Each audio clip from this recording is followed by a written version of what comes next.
Hello, everyone, and welcome to Migrant Munch. My name is Dr. Sharika Senamiratna, and I'll be your host on this podcast. Let's dive into today's story. Welcome, everyone, to another episode of Migrant Munch. Today, I'm joined by Vish, a dear friend who I met just a couple of months ago, and I heard a story about her career and how she's just kind of changed careers. I thought she was an amazing addition to bring onto Migrant Munch. Over to you, Vish, to introduce yourself to everyone and tell us your amazing story of your career. Thank you, Sharika. I am so excited to be here, and I really appreciate the opportunity that you've given me to be on Migrant Munch. So my name's Vish. I came to Melbourne when I was 18, and Melbourne was the only place that I first visited in Australia, and I just never went back after that. So I came here to do my bachelor's. I was skimming through the first year of uni. I decided to pick chemical engineering. Melbourne Uni didn't have a Bachelor's of Engineering module. They do a science plus 2 years of master's. So that was my first step into the world of engineering. And I graduated as a chemical technologist, working as a chemical engineer for Melbourne Uni. I got into one of those grad programs.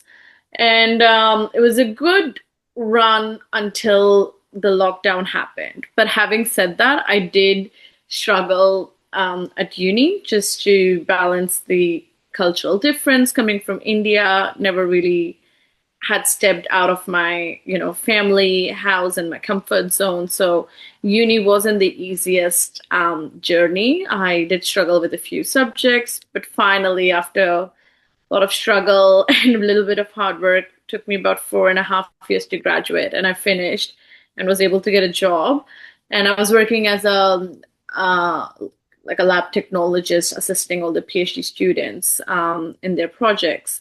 So my everyday life would be a 9 to 5 working in labs, with my head down, doing a lot of experiments, a lot of Excel sheets and recording. That literally was my first step into a day into my life as a chemical engineer. Cut to when lockdown happened, businesses were shutting, unis weren't really getting the grants that they were given, and that's what happened to me as well. However, having said that, I always had a little side passion, which was hospitality. So throughout my uni life, as any other uni student, I would, wait tables. That's how I first started off, by waiting tables on Lygon Street in Carlton. It was very hard to get the first job because now that I am an employer, I always look for experiences. But when people come from overseas with no experience, it's very hard for the young immigrants to find their first job because you just do not have any experience. So having a really low wage, not knowing what the minimum wages were at $10 an hour, I got my first waitressing job on Lygon Street. Yeah, that was like exploitation in like capital letters. So also before I was getting paid $10 an hour, the first month I wasn't paid because under the pretext of training. And thankfully my parents supported me financially throughout my first couple of years of uni. So the money that I was making really wasn't for survival, but it's never easy for an immigrant, or whatever money that comes from the parents' house, it may not always be enough. So that's how it started. Even though I was getting paid like $10, I still enjoyed. I loved interacting with people. I had to do a lot of accent switch because as Indians, the does and the ters and the does, you really enunciated. So I had to be a little bit softer on those, consonants. So that was a bit of a switch. And things like that are a bit important when you're in customer service industry. I started off from literally the bottom of the ladder as a dishy and then running around as a waitress. Then I switched to working into cafes all while doing my uni. And I liked the cafe work more than my restaurant jobs because I'm such an early morning person, and waitressing starts after 6 p.m. Still working actually at that time, but would work Sundays at this bakery until 2020 happened and I didn't have a job. And I said to my boss then that, you don't really have a manager. Don't give me any money, any extra money or pay me a management role. But let me take care of the front of house for you, just for whatever you're paying me, and see if I've got it in me. So I did that for a couple of years, which was a big leap from, being normal cafe assistant to Mm. actually managing a store with the stock takes and rosters, wages, making sure there's minimal food wastage. So that gave me good amount of experience for a year and a half until 2022 happened. And I was like, I'm really loving this. I haven't gone back to engineering for almost 2 years now. But there really wasn't an inclination for me to look for an engineering job, even though engineering hospitality, there's a massive disparity with what money you make. And coming from an Indian background, nobody would want you to leave engineering and Mm. go into hospitality working for minimum wage. So while having, that thought in my head, I was like, I can't keep going with hospitality working at a minimum wage for a future that I really want to build. So that's when the idea clicked that what can I do to make this happen? And I started off with the concept of hole in the wall with very small capital. What I wanted to do was I know how to make coffees, I know how to do sandwiches, I can do a few pastries. I'll start off with a hole in the wall. That's all I was looking for. So we were just getting out of lockdowns and cafes were shutting down, but also those that were shutting down were also on the market getting sold for a really cheaper price. So I would go every day because you can't just go and just buy a cafe. You or read the books and believe the book. To sit there from the morning till afternoon, see if customers are coming in, see if this Yeah. cafe is actually true to what they're saying on the books. I would go to Altona, go to Werribee. Nothing was off limits. Even though I was living in Elwood, I'd travel anywhere to just buy something small so I Yeah. can start my little hole in the wall cafe.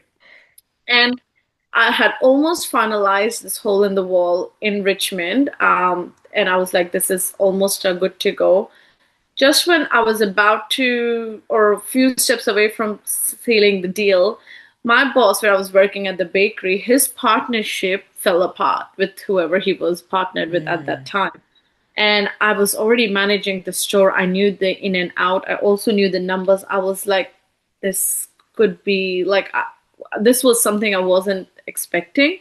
Yet I thought this is the opportunity, the window for me. And I asked him, I was like, you've just lost your business partner. Would you take me up as your business partner? He's like, I would, but and this bakery is very big compared to a hole in the wall. He's like, can you be a 50-50 business partner? And I said, look, I can't be a 50-50 business partner because I'm 25. I just finished uni. I Mm. don't really have a financial family background in Australia who can help me out. But this is what I have. Tell me what you can do with this. And he goes, I can give you 15% shares in the bakery with whatever you can, but you work here full time. You can't go anywhere else. And I was like, fair enough. So after months of back and forth, because now that I'm tapping into the business world, there's so many terms that you don't know about. I had to Yeah. get an accountant who would look into the papers for me, who would help me understand how things work. Lawyers were involved. So it wasn't just like, okay, you signed the paper. It went back and forth for months, almost a year until 2022, June 5th is when I signed the papers and I got a little share in a bakery that I Wow. could be like, all right, this could be a part of my, like I call it my business. Having said that, I now hold a lot more percentage than what I started off at because Wow. I've worked into the bakery, I've proved myself to make partnership in a business is a whole different game. And that's when I was able to, do the turnaround. The sales were going up. I was personally saving enough. And that's when I went and bought more shares about a year ago. And even though it's been a very short journey, it feels a lot longer. It feels that I've been in the business for many years. However, it's only been 3 years that I've been running this business. And I'm extremely proud of it because every lesson, every moment I feel like has helped me and shaped me to be here where I am today. I'm very close to my family. I'm extremely family oriented. that was probably the hardest part because I've got no family here. All my Mm. family is back in India. But I've got some amazing friends and I've met some amazing people here, you know. Yeah. And what would you say then are the biggest challenges that you faced as a international student coming into a country that you'd never been in way before? Um, Initially, like the most basic challenge that I was facing, like I said, was the accent and the Mm. language. That was not just because I did not speak English, but often people who don't speak English on a day-to-day basis, I think, or this is what I used to do, I would think and respond in Hindi, and then I would convert it in English and then Yeah. respond. So that sometimes would take away from, like, I would know what I'm talking about. I know the knowledge. I'm very skillful, but because I can't present it, sometimes I might get not taken seriously, you know, or I get undermined. Yeah. So that was to make my place something as simple as just having that confidence over you know, language and culture was something that really was a game changer for me. And now I'm on the other side as an Mm. employer, and when the international students come in, they are, it's pretty daunting and overwhelming to go into a bakery, you know, hand in a resume, Mm. or apply for jobs where it's mostly like an English speaking country and you don't come from similar background. Yeah. No, So that I makes do sense. think, you know, that that is the biggest struggle. In terms of finding a job, like I said, everyone wants something with experience, and that for international students is very hard. Yeah. Um, it's the hardest thing is to get the foot in the door. Once it's in, you'll find your way, but that is the hardest thing is to get the foot in the door. That's very fair. And I think a lot of what you said is something that a lot of people will resonate with, particularly the accent, right? Because I think what happens is if they're translating in their minds in Hmm. a different language, like say for you it was Hindi, then they might then think about, okay, I'm thinking about this and am I saying it right? And then that undermines their confidence, right? Exactly. It does. And it's very like you feel helpless because you're like, I know Mm. this shit. I know what I'm talking about. I just don't have the power of the language. That is Yeah. all there is. Or I Yeah. just don't have the command the way you do. So, what would be your advice then to others who are at the start of their journeys now, who are facing those barriers, particularly when it comes to language? Because you said you faced it, but you've done so well Mhm. in navigating all those challenges and coming out the other side, and now you're Yeah. an employer. So, what would be your Yeah. advice to international students? I would it really really goes down to something really simple as people say, which is just to not give up. You just have to keep going. I experienced I don't think it's really racism, but I was mocked by people because of my accent. And Mm. that was something that really, I get embarrassed too easily. Or back then I used to get embarrassed very easily. You know, you're 18 years old, you rarely have a lot of confidence. So I used to get embarrassed very easily back then, and I would come home and I would just be like, how do I make this happen? And it could be something as simple as for me watching shows. So Friends, Mm. I used to watch every night, and that was actually the first time that I had watched Friends because back in India, I didn't watch Friends. And that something simple like that was did help me a lot with the subtitles. Yeah. I mean this with like respect, but really there's so many harder languages out there. English isn't even that hard. So people who gloat about English, I'm like, it's I think it's one of the most, 'cause I am multilingual, you know, I can speak more than English. So that somehow, not that I'm better than you, but I do have a lot other better skills than you. So when people gloat over a language as simple as English, I'm like, it's, yeah, like I don't know what to say to them. I But love this confidence. it takes a lot to get here, though. And I'm very proud about it now. Mm. I don't very unapologetic about it at this stage. It didn't just happen, you know, like you said, overnight. So those who are going through this now, if they just keep going and not Yeah. give up, they will be a little bit overconfident, like I am today. I don't think it's overconfidence, to be honest. I think it's more that you've been through things and you have Mhm. the standing or you have the backing to be confident because you've been through it and you can proudly talk about what you've been through. Yes.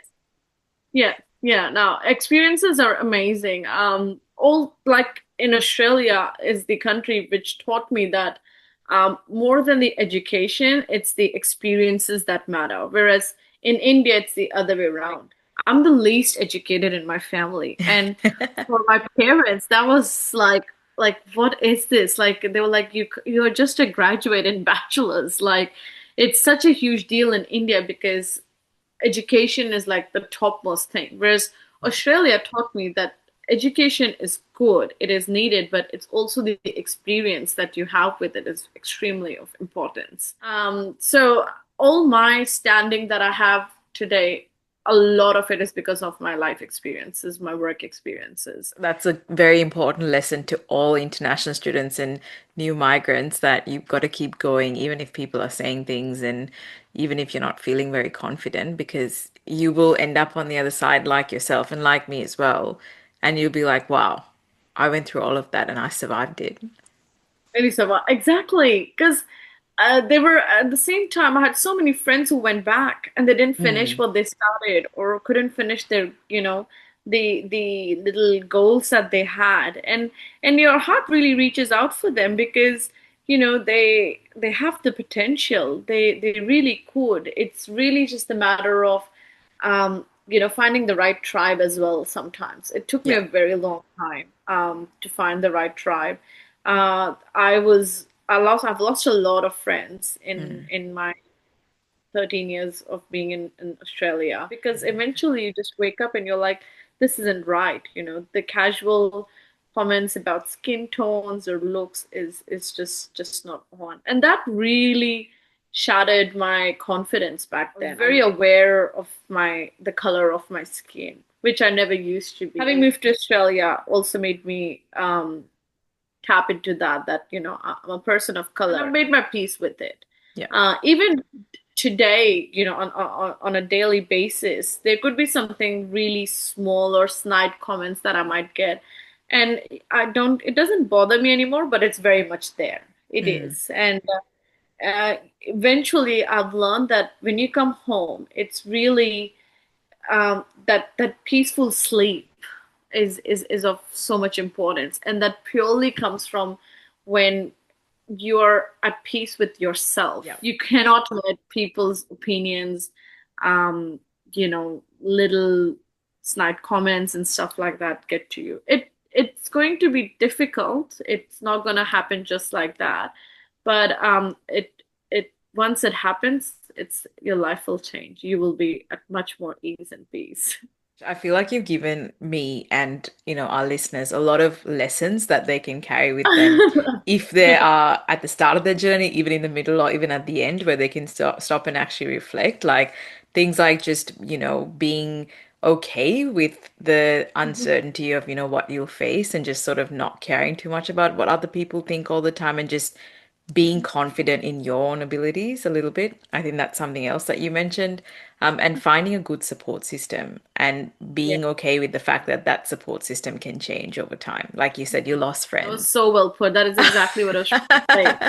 No, I, thank you. That's why I wanted to really explore your journey because I know when we met, you were talking about how you studied engineering and now you're running a bakery. And that was like, oh my goodness, how did you manage to do something that that daring? it wouldn't have been as easy if my parents weren't supportive. And I Mm, know a lot of parents out there will not support that. That is something I can relate to growing up in India and in that culture, that how you call the white collar jobs are of so much importance because to tell people back in India that oh, she works as a waitress waiting table may not give you as much respect as it mm. gives you here because that is just how the culture is. I agree. And I think we're wrapping it up really nicely with two kind of key main things is having a really good support system and also having confidence in yourself, even when other people doubt you. That's it. Yeah. It takes a while to get that confidence. I don't think I had that when I first started off, but when you see that you have survived the other things, that'll get you that confidence. And it's Yeah. so important. Yeah, and keep going, right? Like you mentioned, just keep Keep going. going. Yep, but just put the head down, do the work. It will turn around. Like I'm giving all these, philosophical statements that I didn't even know I could talk about. So But thank I you. I have no, never not at all. done this before, and I yeah, this feels so good. So thank you, Sharika. That's all good. No, I think it's a way to celebrate your journey and it's a way to reflect on your journey as well. And that's what's important about this platform is giving people a chance to reflect on all of the things that have happened because we tend to be so busy and just doing the things, right? We don't actually stop to think about, wow, I've been through these things. And so hopefully this helped you to kind of reflect and go, wow, I've come such a long way. It did, because sometimes when you just keep going, I don't think you have a lot of time to pause and take a moment and reflect back. Exactly I right. haven't had that since I first started the bakery, so it's been a good journey. So thank you for giving me this opportunity. Not a problem at all. And appreciate you being so open as well to coming on the podcast and sharing your journey. Thank you, Sharika. Thanks for listening to this episode of Migrant Munch. If you really liked what you heard today, reach out to us, get in touch, tell us what really inspired you, and we'd love to connect with you and hear more about your story.